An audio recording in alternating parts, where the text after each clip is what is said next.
Hello students, कैसे हैं आप सब लोग। तो आज हम पढ़ेंगे not for profit organisation NPO का पार्ट नंबर 2। बेटा, अगर आप लोगों को याद हो तो एनपीओ के पार्ट नंबर 1 में हम लोगों ने पढ़ा था receipts and payment account. NPO क्या होता है, कुछ बेसिक बातें और हमारा कंटेंट क्या क्या है जो हम कवर करेंगे कंटेंट इस पर्टिकुलर चैप्टर के अंदर। तो आज हम जो पढ़ने जा रहे हैं वो है फंड बेस्ड अकाउंटिंग, जिससे 2 और 3 मार्क्स का एक क्वेश्चन पूछा जाएगा। और आज की क्लास में मैं कुछ क्वेश्चंस भी कराऊंगा, फॉर्मेट भी समझाऊंगा, कॉन्सेप्ट स्ट्रॉन्ग करेंगे और पूरा का पूरा फंड बेस्ड अकाउंटिंग सीख लेंगे ताकि एग्जामिनेशन में कैसा भी क्वेश्चन आए आप आराम से टैकल कर सकते हो। तो चलो बिना देरी किए स्टार्ट करते हैं फंड बेस्ड अकाउंटिंग। सबसे पहली बात मैं आपको बताऊंगा कि डोनेशंस क्या होते हैं। जनरली अगर किसी बंदे ने या किसी इंसान ने, किसी कंपनी ने या किसी ने भी हमें एक पैसा दिया, एक अमाउंट दिया है, दिस इज कॉल्ड डोनेशंस। मतलब चंदे में दिया है हमको, एक तरीके से डोनेट कर दिया, दिस इज कॉल्ड डोनेशन। अब अगर वो हमें पैसे दे रहा है तो वो हो जाता है डोनर, और हमको पैसा दिया तो हम बन गए डोनी। तो डोनर ने हमें डोनेशन दिया, एक पर्टिकुलर अमाउंट का डोनेशन दिया। क्यों दिया? क्योंकि हम एनपीओ काम कर रहे हैं, हम लोगों की भलाई काम कर रहे हैं, हम अच्छा काम कर रहे हैं, उसे अच्छा लगा, उसने थोड़ा सा पैसे, वो कैपेबल है देने के लिए, उसने हमें दिया। तो अब वो जो पैसे हमें दे रहा है वो उसके पीछे कोई शर्त भी लगा सकता है कि भाई देखो, मैं आपको पैसे दे तो रहा हूं, मैं आपको डोनेशन दे रहा हूं, लेकिन आप इस पैसे को इसी काम में खर्च करना जिस काम में मैं आपको बोल रहा हूं। या फिर वो कुछ भी नहीं बोलेगा, आपकी मर्जी, आप जहां खर्च करना चाहो वहां खर्च करो।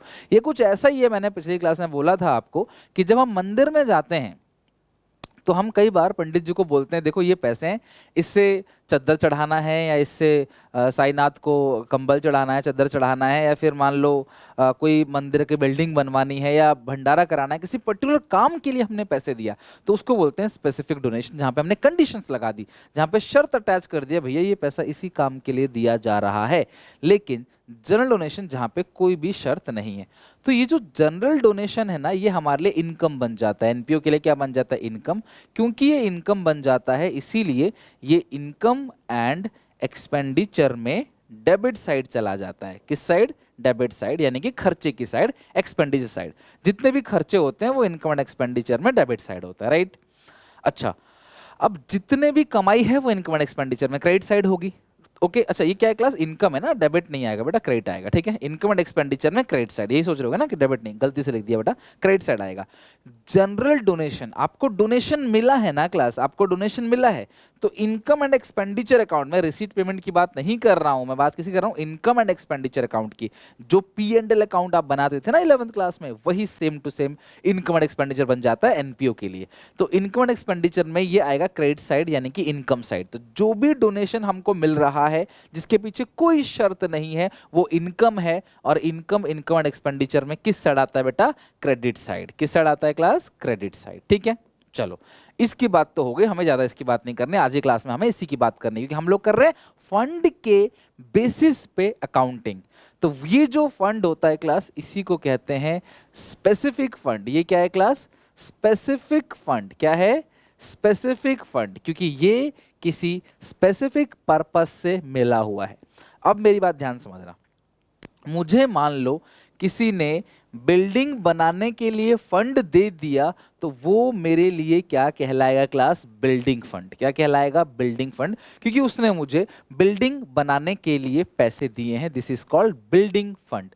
तो उसने जो मुझे बिल्डिंग बनाने के लिए पैसे दिए हैं, उस पैसे को मैं खर्च नहीं कर सकता किसी और काम में, इसीलिए ये बिल्डिंग फंड मेरे लिए क्या बन जाएगा? लायबिलिटीज। यानी कि जो जनरल फंड है वो इनकम है, वो इनकम एंड एक्सपेंडिचर अकाउंट में क्रेडिट साइड जाएगा, इनकम साइड। स्पेसिफिक डोनेशन अगर किसी ने दिया है, general donation income, specific donation liability. अब मेरे सर पे टेंशन होगी, भैया मुझे इस पैसे से तो बिल्डिंग ही बनवाना है, मैं किसी और काम में अपनी मर्जी से इस पैसे को यूज नहीं कर सकता। तो जैसे जैसे मैं बिल्डिंग बनाता चला जाऊंगा ये फंड खत्म होता चला जाएगा, और लास्ट में मेरे पास बिल्डिंग बन के तैयार हो जाएगी और मेरी टेंशन खत्म, मेरी लायबिलिटी खत्म, और ये सारा पैसा कैपिटल फंड में डाल देंगे। मैं बाद में बात करूंगा कैपिटल फंड की, फिलहाल आप इतना ध्यान रखो, हम इसी फंड के बेसिस पर जब अकाउंटिंग करते हैं तो उसको हम लोग कहते हैं फंड बेस्ड अकाउंटिंग। क्या कहते हैं क्लास? Fund based accounting. तो जो भी हमें स्पेसिफिक फंड मिला है, मान लो हमें मैच कराने के लिए कोई फंड मिला है, हमें मैच कराने के लिए कोई फंड मिला है 50,000, ध्यान समझना, ठीक है। मैच कराने के लिए 50,000 मिला है। मान लो बारिश का टाइम चल रहा है, अभी हमने मैच नहीं कराया, ठीक है, और हमने कुछ दिन बाद मैच कराया, तो हमने यहां से माइनस कर दिए क्या, मैच एक्सपेंस। सर खर्चा तो इनकम एंड एक्सपेंडिचर में डेबिट साइड जाता है, खर्चा तो इनकम एंड एक्सपेंडिचर में डेबिट साइड जाता है। तो जो ये आपने मैच कराया है, इस पे जो खर्चा हुआ है 20,000 रुपए का, ये आप उधर क्यों नहीं भेजा आपने? क्योंकि बेटा आप ये जो खर्चा कर रहे हो कौन सा अपनी जेब से कर रहे हो, ये खर्चा हुआ ही नहीं है, ये तो आपको पहले से किसी ने फंड दे रखा था 50,000 का, और आपने उस पैसे से मैच कराया, तो आप यहाँ माइनस कर दोगे तो अभी भी 30,000 का है, अभी भी आपको 30,000 का मैच और कराना है, ठीक है। तो इस साल के एंड तक जो आपका मैच फंड का बैलेंस है ईयर एंड में, वो कितने का बैलेंस है बेटा, 30,000। फिर जो इस साल के एंड का मैच बैलेंस है, वो अगले साल क्या बन जाएगा, ओपनिंग मैच फंड, यानी कि साल के शुरू का मैच फंड कितना हो गया, 30,000। बात समझ आ रही है? यानी कि जिस चीज के लिए फंड मिला है, जब हम उसी चीज पे खर्चा करेंगे तो वो माइनस हो जाएगा, बैलेंस बचेगा। और ये सारी चीजें किधर लिख रहा हूं मैं, किधर लिखी जा रही हैं, लायबिलिटी साइड। बैलेंस शीट की किस साइड लिखी जा रही है, लायबिलिटी साइड। क्यों? कि मैच फंड में मैच लगा है, which signify it is a specific fund, यानी कि स्पेसिफिक डोनेशन है, किसी स्पेसिफिक काम के लिए मिला है, तो ये लायबिलिटी साइड आएगा, और उससे जो खर्चे होंगे वो उसमें से माइनस हो जाएगा। अब थोड़ा और आगे समझते हैं। तो हमारे पास इस साल ओपनिंग मैच फंड है 30,000 का, ठीक है। फिर हमने क्या किया, फिर से donation receive, donation for match, फिर से किसी भले आदमी ने डोनेशन दे दिया 70,000 का, है ना, कितना दे दिया, 70,000। तो अब मेरी लायबिलिटी 1 लाख की हो गई, मुझे 1 लाख का मैच कराना पड़ेगा। बट अभी कोई मैच का टाइम नहीं है, तो मैंने सोचा कि चलो यार इस 1 लाख रुपए को रखे रखे क्या होगा, मैं इस 1 लाख रुपए को इन्वेस्ट कर देता हूं। ध्यान समझना, साल के शुरू में ही मैंने कहा इस साल तो कोई मैच का है नहीं, इस साल तो कहीं कुछ मैच होगा नहीं, कोरोना लग गया, अभी ये लॉकडाउन लग गया, अगले साल ही मैच कराएंगे। तो हमने क्या किया, इसी पूरे के पूरे 1 लाख रुपए को इन्वेस्ट कर दिया। इस चीज को बोलते हैं मैच फंड इन्वेस्टमेंट। क्या बोलेंगे, मैच फंड इन्वेस्टमेंट। अच्छा मुझे एक बात बताओ, सब लोग मेरी बात समझना, ठीक है। मान लो 10% इन्वेस्टमेंट है, पूरे साल का आपने 1 अप्रैल को ही आपने इन्वेस्ट कर दिया, ठीक है। अच्छा मुझे बताओ, जिस बंदे ने मुझे मैच कराने के लिए डोनेशन दिया था, ठीक है, अगर मैं उससे ये कहूं कि भाई देखो तुमने तो मुझे मैच कराने के लिए पैसे दिए थे, मैच तो हो नहीं पाएगा अभी, तो मैं इसको इन्वेस्ट कर देता हूं, तो क्या मैं इसको यहां से माइनस कर दूं कि पूरा 1 लाख रुपए यहां से माइनस कर दूं, भाई आपकी लायबिलिटी जीरो हो गई? क्या ये कर सकते हैं? आपको लगता है आपने मुझे मैच कराने के लिए पैसे दिया, मैं उसे इन्वेस्ट कैसे कर सकता हूं? तो मैं उसे इन्वेस्ट करूंगा भी अगर, तो लायबिलिटी तो 1 लाख की बनी रहेगी ना भाई, बैलेंस शीट में लायबिलिटी खत्म नहीं होगी, लायबिलिटी पूरी 1 लाख की बनी रहेगी। समझना बात को। तो सर ये जो आपने इन्वेस्ट किया है, इससे कुछ ना कुछ इंटरेस्ट भी मिलेगा, तो ये जो पूरा 1 लाख रुपए का मैंने इन्वेस्ट किया है, इसका 10% जो मिलेगा 10,000, मुझे इस पैसे को भी मैच फंड में ऐड करना पड़ेगा। यानी कि मैंने फंड के पैसे को अगर इन्वेस्ट किया, उससे मुझे कोई इनकम मिला है, तो ये इनकम भी मेरे लिए लायबिलिटी है। मुझे 70,000, 30,000 नहीं, अब मुझे 1,10,000 रुपए का सॉरी मुझे मैच कराना पड़ेगा। यानी कि मैच फंड से जो भी इंटरेस्ट मिलेगा वो भी मेरी लायबिलिटी है, मैं उसे भी इनकम साइड नहीं भेज सकता, मैं उसे इनकम नहीं मान सकता। क्यों सर? क्योंकि बेटा अगर मुझे परमिशन दे दी कि मैं इसको इनकम मान लूं, तो मैं कभी जिंदगी में मैच नहीं कराऊंगा, मैं हमेशा कतराऊंगा मैच कराने से। सोचूंगा कि यार मुझे इंटरेस्ट तो मिल रहा है ना, तो मुझे क्या जरूरत है मैच कराने की, मुझे ब्याज मिल रहा है, अपना ब्याज खर्च करूंगा मैं, मुझे मैच कराने की जरूरत क्या है? मैं इस पैसे को खर्च नहीं करना चाहूंगा फिर। इसीलिए कहते हैं कि अगर आपने किसी सिचुएशन में इस मैच फंड को इन्वेस्ट कर भी दिया, तो उससे जो ब्याज आएगा आपको उस पैसों से क्या करना है क्लास, इन्वेस्टमेंट मैच कराना है, जिस चीज के लिए पैसा दिया वो कराना है। ये बातें आपको ध्यान रखना है, चाहे ये इंटरेस्ट रिसीव हुआ हो, चाहे इंटरेस्ट नॉट रिसीव हुआ। सर मतलब ये है कि मान लो हमारा 1 साल का ब्याज 1 लाख बनता है, ठीक है, सॉरी, 1 लाख का 1 साल का 10% के हिसाब से 10,000 बनता है, 10,000, पर मिला अभी हमें 7,000 है। तब भी हम यहाँ 7 नहीं दिखाएंगे, 10 दिखाएंगे टोटल। क्यों? क्योंकि अगर मुझे रिसीव करने वाला दिखाने का मौका मिला तो मैं बोलूंगा मुझे कुछ मिला ही नहीं, मुझे कुछ नहीं मिला, मैं कुछ नहीं दिखाऊंगा। तो इसीलिए क्लास हम क्या करते हैं, पूरा दिखाते हैं। ये रूल है, ये आप जब अकाउंटिंग करते हो एनपीओ का तो ये रूल है। अच्छा सुनो, फाइनली क्या रूल है, दो तरह के फंड है, जनरल इनकम साइड चला जाएगा, स्पेसिफिक जो हम आज पढ़ रहे हैं इसकी हम अकाउंटिंग कर रहे हैं। स्पेसिफिक फंड हमारे लायबिलिटी है, बैलेंस शीट में किस साइड जाएगा, लायबिलिटी साइड। और जब भी हम कोई भी खर्चा करेंगे उस फंड से रिलेटेड तो क्लास यहाँ से फंड से वो माइनस होता चला जाएगा। लेकिन अगर आपने इन्वेस्टमेंट किया तो ये खर्चा थोड़ी हुआ, तो ये इन्वेस्टमेंट कुछ नहीं होगा, बस बैलेंस शीट में अलग से आ जाएगा इन्वेस्टमेंट, और उस पर जितना भी इनकम टोटल बनेगा, भले ही मिला हो चाहे ना मिला हो, वो हम क्या फंड में ऐड कर देंगे। इतनी सी बात आपको समझनी, राइट। तो चलो हमने बहुत कुछ सीख लिया है, तो अब एक क्वेश्चन जो है वो बना के देख लेते हैं फटाफट। चलो एक क्वेश्चन देखते हैं क्लास यहाँ, और इस क्वेश्चन को बनाते हैं। ये है फंड बेस्ड अकाउंट। अच्छा एक छोटा सा क्वेश्चन और पूछूं, बताओगे? चलो बताओ जरा, ठीक है। मुझे मान लो मैच कराने के लिए फंड मिला है 50,000 का, ठीक है। मैंने मैच करा दिया, मैच एक्सपेंस 30,000 का, और मैंने प्राइस भी बांट दिया, प्राइस डिस्ट्रीब्यूटेड, ठीक है, 10,000 का, प्राइस डिस्ट्रीब्यूट 10,000 का। अब इन तीनों को भेजना है आपने। तो ये जो मैच फंड है, इसे 2 बार लिख दिया, सॉरी, ये जो मैच फंड है ये क्योंकि मैच कराने के लिए पैसा मिला है तो कहाँ जाएगा, लाइबिलिटी साइड 50,000 का, समझ गए। फिर जो मैच एक्सपेंस है वो उससे माइनस हो जाएगा, तो बैलेंस शीट में 50 का मैच फंड मिला, मैच कराया 30,000, ये माइनस हो गया। अभी भी मैच फंड जो बचेगा बैलेंस शीट में वो कितना बचेगा आपका, 20,000 बचेगा। बात समझ आ रही है? अभी भी मैच फंड कितना बचेगा, 20,000। तुमने प्राइज डिस्ट्रीब्यूट किया है तो यार उसका मैच से क्या लेना देना है। अब बोलोगे सर मैच में तो प्राइज बांटेंगे, क्या डोनर ने हमको इसलिए पैसे दिए थे? नहीं।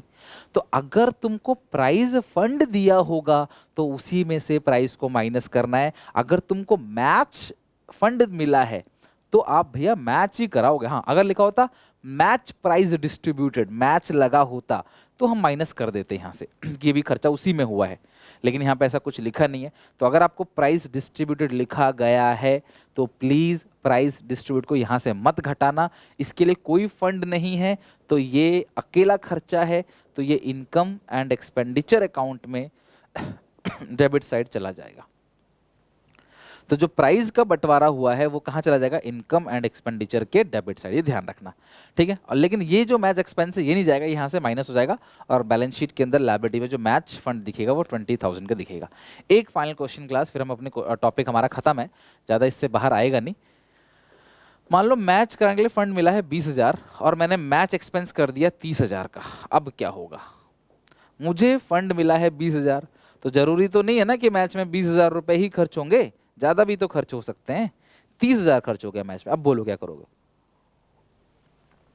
फंड मिला था 20,000 का, खर्चा हो गया 30,000, तो क्या करेंगे, सुनना मेरी बात, सुनना। लाइबिलिटी में यानी कि बैलेंस शीट में हम लिखेंगे मैच फंड 20,000 माइनस करेंगे एक्सपेंस। तो ये एक्सपेंस 30 मत माइनस करना, 20 ही माइनस करना। सर खर्चा तो 30 हुआ है, तो 30 का जो खर्चा हुआ उसमें से 20,000 तो फंड में से चला जाएगा, बाकी जो एक्स्ट्रा 10,000 है, वो जो एक्स्ट्रा 10,000 है ये जाएगा इनकम एंड एक्सपेंडिचर अकाउंट में। खर्चा है तो ये जाएगा डेबिट, इनकम एंड एक्सपेंडिचर में डेबिट, राइट। यानी कि कभी अगर आपका खर्चा ज्यादा हो गया तो जितना भी ज्यादा खर्चा हुआ है वो आपके इनकम एंड एक्सपेंडिचर अकाउंट में चला जाएगा, किस साइड, डेबिट साइड। जो भी एक्स्ट्रा खर्चा हुआ है वो इनकम एंड एक्सपेंडिचर में चला जाएगा, किस साइड बेटा, डेबिट साइड। ये बात आपको ध्यान रखनी है। ये है एनपीओ का फंड बेस्ड अकाउंटिंग। मैं रिपीट कर रहा हूँ, अगर आप इन्वेस्टमेंट करते हो तो वो आपका खर्चे से माइनस नहीं होगा, वो फंड से माइनस नहीं होगा, जबकि उसका जो भी इंटरेस्ट है वो फंड में ऐड हो जाएगा। क्योंकि भैया आपने उस फंड से पैसे कमाया है जो किसी स्पेसिफिक काम के लिए दिया गया था, तो उससे जो पैसा कमाया वो भी उसी स्पेसिफिक काम में ऐड हो जाएगा। अब आपको खर्च और करना पड़ेगा, आपकी फंड की लायबिलिटी जो है वो बढ़ गई, राइट। तो चलो 2 क्वेश्चन कराऊंगा, आई होप उसमें पूरा क्वेश्चन कवर हो जाएगा। मैंने हर एक क्वेश्चन को ऐसे रखा है कि आपका सब कुछ कवर हो जाए, राइट, ठीक है। चलो ये रहा क्वेश्चन। क्वेश्चन पहले पूरा पढ़ो, आराम तसल्ली से पढ़ो, वीडियो पॉज करो।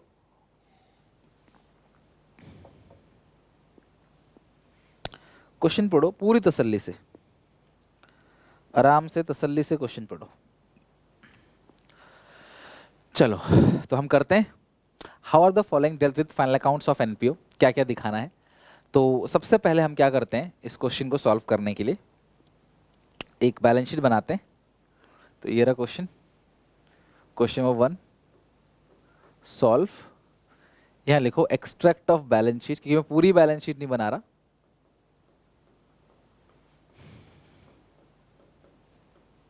ये एसेट्स है, ये लायबिलिटीज है, एक एक चीज को हम दिखाते चले जाएंगे, ठीक है। ये एक्सट्रैक्ट ऑफ बैलेंस शीट हो गया। तो सबसे पहले यहां लिखा मैच फंड 1 लाख, भाई मैच फंड लायबिलिटी में आता है, लिखो मैच फंड 1 लाख, ठीक है। ध्यान सुनना, match fund 1 lakh. Match expense 35,000 minus कर दो। मैच फंड में से मैच एक्सपेंस 35,000 माइनस हो जाएगा। इन्वेस्टमेंट ऑफ मैच फंड, कुछ नहीं करना, असेट साइड लिख देना, मैच फंड इन्वेस्टमेंट, माइनस थोड़ी होगा, कुछ नहीं होगा। मैच फंड इन्वेस्टमेंट्स, तुम्हें टैली नहीं करना बैलेंस शीट को, क्योंकि हम पूरी बैलेंस शीट थोड़ी बना रहे हैं। 60,000 ये हो गया इन्वेस्टमेंट। तुम्हें हर एक चीज को बस दिखाना है बैलेंस शीट में। तो तुम्हारा मैच फंड आ गया, लायबिलिटी वो 1 लाख का आ गया, मैच एक्सपेंस आ गया 35,000 का, मैच फंड इन्वेस्टमेंट जो है वो असेट साइड है, वो 60,000 रुपये आपने इन्वेस्ट कर दिया है, राइट। आगे क्या लिखा है, interest on investment of match fund 3,000, जो भी मैच फंड पे आपको इंटरेस्ट मिलेगा वो यहाँ पे ऐड हो जाएगा, interest on match fund investment 3,000। तो ये आ गया 68,000 का, और वो 60,000 का, ये हो गया कंप्लीट बैलेंस शीट में आपका प्रेजेंटेशन। प्राइज अवॉर्डेड, क्या प्राइज अवॉर्ड करने के लिए पैसा मिला था, क्या डोनेशन प्राइज बांटने के लिए मिला था, नहीं। तो ये जो प्राइज, अब उतना तो लिखोगे लिखोगे, फिर आप क्या लिखोगे, प्राइज अवॉर्डेड। ये जो प्राइज अवॉर्डेड है, प्राइज अवॉर्डेड जो है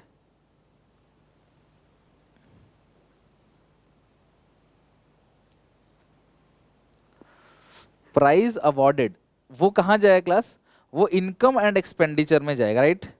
जो प्राइज अवॉर्डेड है वो कहां जाएगा, इनकम एंड एक्सपेंडिचर में। जो प्राइज अवॉर्डेड है, लिखो प्राइज अवॉर्डेड कहां जाएगा, debit side of income and expenditure account. तो प्राइज अवॉर्डेड जो है, आपको जो प्राइज बांटने का पैसा मिला था वो इनकम एंड एक्सपेंडिचर में चला जाएगा, डेबिट साइड, राइट। जो आपको प्राइज बांटने का पैसा मिला था वो कहां जाएगा, आपका इनकम एंड एक्सपेंडिचर में डेबिट साइड चला जाएगा। ये बात आपको ध्यान रखनी है, राइट। जो प्राइज अवॉर्डेड है वो कहां जाएगा, income and expenditure debit side. और आपको पूरा का पूरा क्वेश्चन में ये जो बनाना था, ये हो गया एक्सट्रैक्ट ऑफ बैलेंस शीट। तो बैलेंस शीट में हर एक देखो, प्राइज अवॉर्डेड अलग चीज है, वो इनकम एंड एक्सपेंडिचर में डेबिट साइड जाएगा, उसके लिए हमें डोनेशन नहीं मिला है। नेक्स्ट क्वेश्चन, ये रहा complete question. How will the following items to be presented in income and expenditure account of a club for the year ending 31 March and the balance sheet on the date. तो आप balance sheet में कहां कहां आएगा और income expenditure में कहां कहां आएगा, सारी बातें आपको बतानी है। तो चलो शुरू करते हैं जरा यहाँ पे। तो सबसे पहली चीज है टूर्नामेंट फंड। तो एक बैलेंस शीट का फॉर्मेट बनाते हैं पहले। Question number 2 solution, extract of balance sheet, extract of, क्योंकि हम पूरी बैलेंस शीट नहीं बना रहे, हम तो बस एक्सट्रैक्ट ऑफ बैलेंस शीट बना रहे हैं। साइड है लायबिलिटीज एंड एसेट, ये है लायबिलिटीज, अमाउंट, एसेट्स, अमाउंट, ठीक है। तो सबसे पहला इन्होंने क्या बोला कि 1 अप्रैल 2020 को 3 लाख का टूर्नामेंट फंड मिल गया। लिखो क्लास, टूर्नामेंट कराने के लिए 1 लाख का आपको मिल गया अमाउंट, टूर्नामेंट फंड, ठीक है। टूर्नामेंट फंड अच्छा कितने का है, सॉरी 3 लाख का, रियली सॉरी 3 लाख का है, 1 लाख की जगह लिख दो 3 लाख, ठीक है, 3 लाख। टूर्नामेंट कराने के लिए आपको 3 लाख रुपए का फंड मिला है, लायबिलिटी में आ गया। 10% टूर्नामेंट फंड इन्वेस्टमेंट 1 अप्रैल, ध्यान सुनना, 10% का मतलब क्या है? 10% का मतलब क्या है कि ब्याज मिलेगा 10%, इन्वेस्टमेंट साल के शुरू में ही कर दिया। तो इन्वेस्टमेंट करने से लायबिलिटी थोड़ी खत्म होगी, तो यहां कुछ नहीं आएगा, यहां आ जाएगा टूर्नामेंट फंड इन्वेस्टमेंट। क्या आएगा? Tournament fund investments. कितना आ जाएगा? 3 लाख। ठीक है, तो ये आएगा टूर्नामेंट फंड इन्वेस्टमेंट 3 लाख, यानी जो टूर्नामेंट फंड मिला था आपने उसे इन्वेस्ट कर दिया।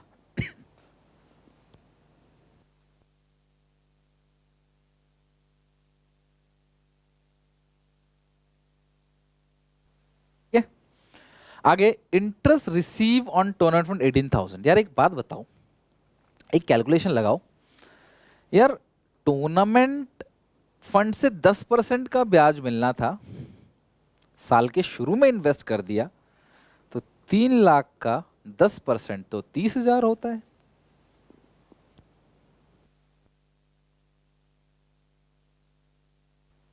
का 10% तो 30,000 होता है, लेकिन मिला कितना है क्लास इंटरेस्ट? 18,000। इसका मतलब अक्रूड कितना है? 12,000। तो कितना मिला है वो दिखाते हैं या टोटल इंटरेस्ट दिखाते हैं? Total interest. तो 30,000 हमें टोटल दिखाना है, तो हम यहां लिखेंगे प्लस इंटरेस्ट रिसीव्ड आपका 18,000 है, 18,000, और 12,000 का हम दिखाएंगे अक्रूड इंटरेस्ट। और ये जो अक्रूड इंटरेस्ट है ये असेट साइड भी आएगा, क्योंकि ऐसा इंटरेस्ट जो आपने कमा लिया है लेकिन आपको मिला नहीं है, आपने अर्न कर लिया बट नॉट रिसीव, तो कमा लिया लेकिन मिला नहीं, तो क्लास वो कहां दिख जाएगा आपको? एसेट साइड, अक्रूड इंटरेस्ट के नाम से। ठीक है, तो इंटरेस्ट रिसीव भी लिख दिया आपने, अक्रूड इंटरेस्ट लिख दिया। सेल ऑफ टूर्नामेंट टिकट, देखो टूर्नामेंट के टिकट से पैसे कमाया तो वो भी फंड में ऐड होगा। मतलब जिस चीज के लिए फंड मिला है आप उस चीज से ही कोई इनकम जनरेट कर रहे हो, भले उसकी इन्वेस्टमेंट से इनकम जनरेट कर रहे हो, तो भैया वो प्लस हो जाएगा। 75,000 सेल ऑफ टूर्नामेंट टिकट, लिखो 75,000 सेल ऑफ टूर्नामेंट टिकट्स। उस टूर्नामेंट के टिकट को बेच के पैसा कमाया, वो भी लाइबिलिटी में पास हो जाएगा। टूर्नामेंट प्राइज, अच्छा अब साफ साफ लिखा टूर्नामेंट प्राइज अवॉर्डेड, तो ये माइनस होगा। खाली प्राइज अवॉर्डेड लिखा होता तो माइनस नहीं करता। टूर्नामेंट का फंड है, टूर्नामेंट का प्राइज आपको अवॉर्ड किया गया है, तो वो आपको माइनस करना है।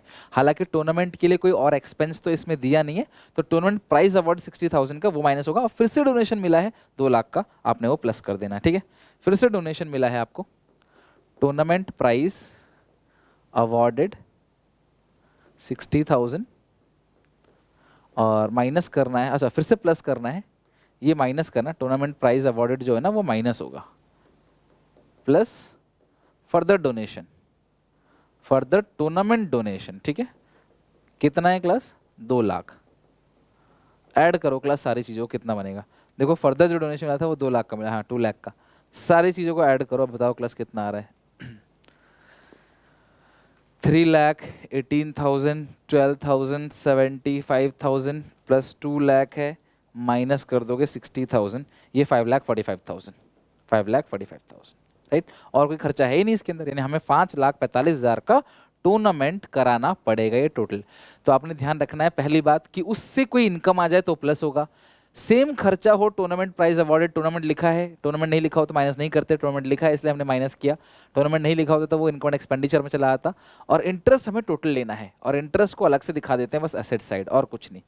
ओके, तो आई होप कि क्लास आपका ये क्वेश्चन कंप्लीट हो गया, और इस तरीके से जितने भी और क्वेश्चन हैं आप ट्राई कर सकते हो अपने आप बनाने का, ट्राई करने का। और मैंने आपसे कहा था कि फंड अगर माइनस में चला जाए, मान लो फंड आपको फंड मिला है 25,000 का, खर्चा आपने 30,000 कर दिया, तो 25,000 ही माइनस होगा, जो 5,000 का एक्स्ट्रा खर्चा हो गया तो वो आपका चला जाएगा इनकम एंड एक्सपेंडिचर में, खर्चे के साइड, यानी कि expenditure side, debit side, right.